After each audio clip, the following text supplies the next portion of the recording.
Okay, writing feedback number 3.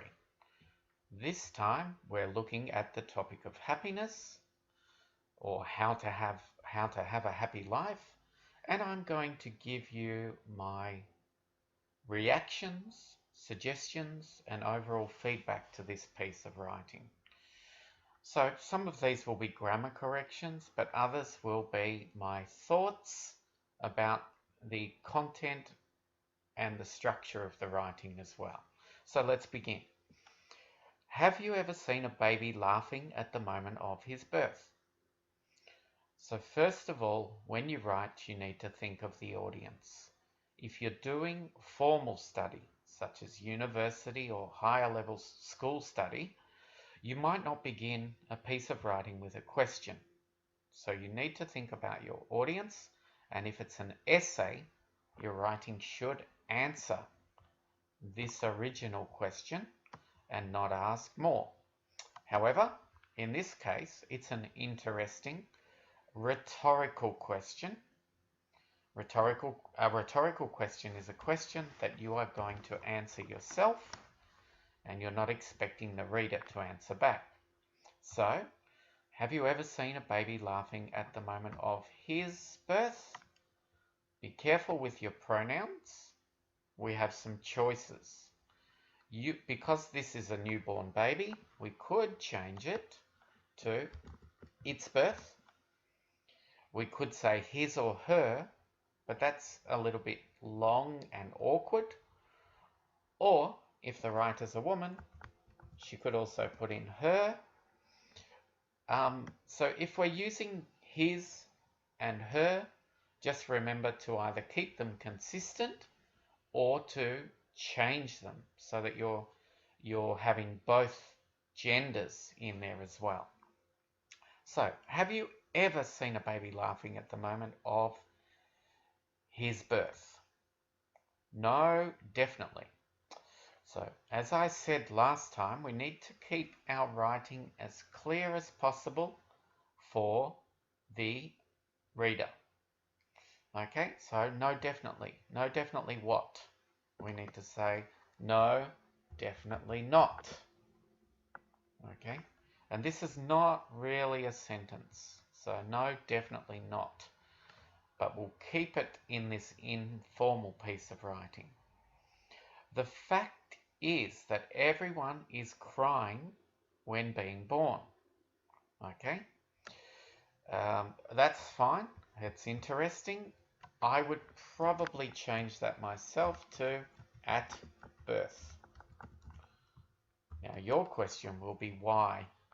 I think just the fact that we have everyone is crying, we have a continuous tense with a continuous tense here as well, I think it just makes it easier for the reader to change the time here a little bit. Now, if you are mature enough, you will realize that if you're in Australia, we'll put realize with an S for the verb. You will realize that this life gives you more sadness than happiness. Okay? But everyone in this world tries. A small tip, generally in English it's much better if we don't use but to start a sentence, as it's a conjunction that's normally used in the middle of sentences. So instead, it's better to use however to begin your sentence. Alright, so let's change the font here, color to blue. Everyone in this world tries, so once again, we're trying to make this clear. So everyone in this world tries the best. Let's make that clearer and connect it back to the subject. Everyone in this world tries their best to get more happiness and less sadness as much as possible in order to have a happy life. So last time I spoke about parts of your writing that are repeating something. Okay? This, as much as possible, is already repeating the more and less. Now, I know this is emphasizing that, but it's not adding enough to the writing to keep it there.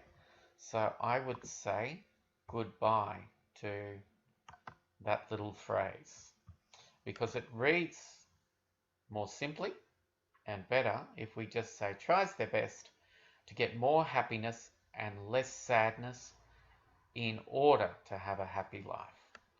To me, that reads better now. Now, here's another question. So I think we have to be very careful to keep asking rhetorical questions. It's probably easier to go straight to our point of view.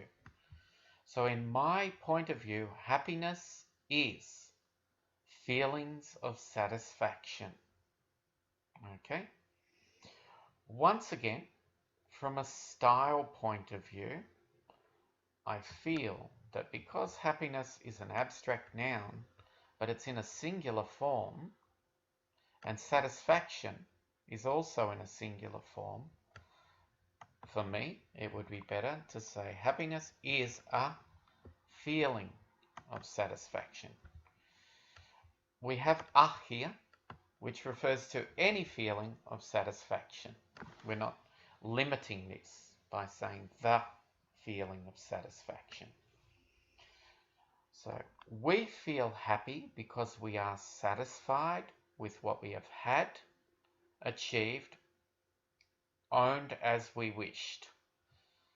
So this is the last verb in a group of verbs here. So definitely we can take out this comma and add and for our final link. Now, we feel happy because we are satisfied with what we have had, achieved, and owned as we wished. So this part on the end makes it harder to read, and once again, it may not necessarily be with our wishes, but it's what we have achieved. So this part I think needs to finish here, and I can remove as we wished. So it's not really adding to our sentence or our phrase. Due to the fact that feeling is an emotional state or reaction, so it comes and goes, and it comes and goes and never stays with us forever. Okay? It never stays with us forever. If we say it never stays with us, that already means that it doesn't stay with us forever. So instead, we might say it never stays with us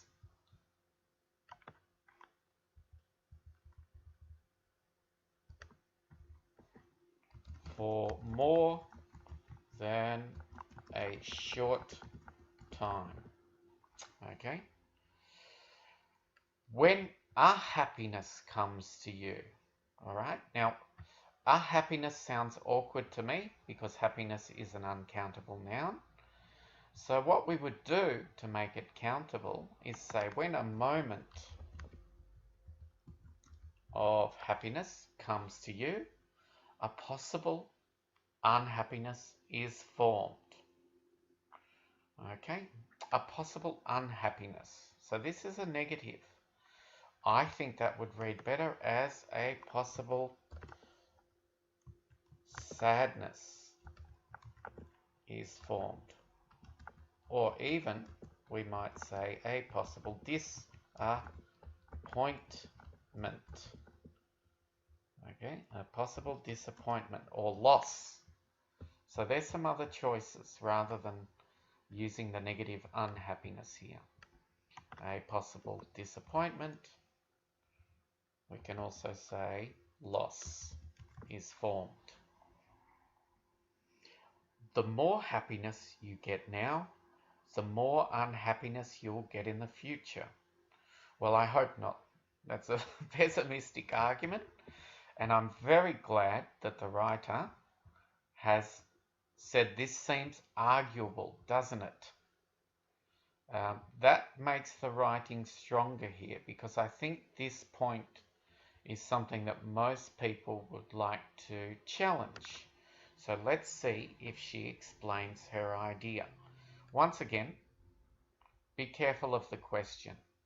We might say this point seems arguable and then go on to the clarification. So this point seems arguable. Nevertheless, with clarification, we can see why. Okay, so the clarification is that when you achieve what you wished for or what you had wished for, the tense need to be clear here. But if you've achieved it, we won't say has wished. Okay, so it has to be either one of the two past choices. It should be had wished or what you had wished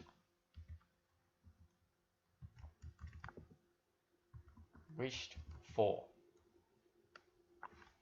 So the clarification is that when you achieve what you had wished for, you feel happy. Okay? Let's get rid of but here. But probably doesn't work as well after this semicolon. We might need a stronger linking word. So let's try the one I just mentioned before. Nevertheless, which works like a bit like however. Okay, nevertheless, when the achieved thing, so let's just make that one word. When the achievement does not stay with you anymore, or we need a verb here, or is not as perfect as you had wished, because you've achieved it, we don't use the present perfect. You had wished, it was. So after wish, we need more clarification. As you had wished it was, you feel blue. All right, so this is a good use of an idiomatic expression here. You feel blue. Everything in this world is unstable. As in our writing, we don't want to use contracted forms, so we're not going to say as it's, we're going to say as it is, changing from time to time. That is the nature of life. So, at the moment, the writing is good. There's just a few style points and some very small grammar points that we've had to look at. So we'll finish now, and I will check if my student has any other questions about this feedback.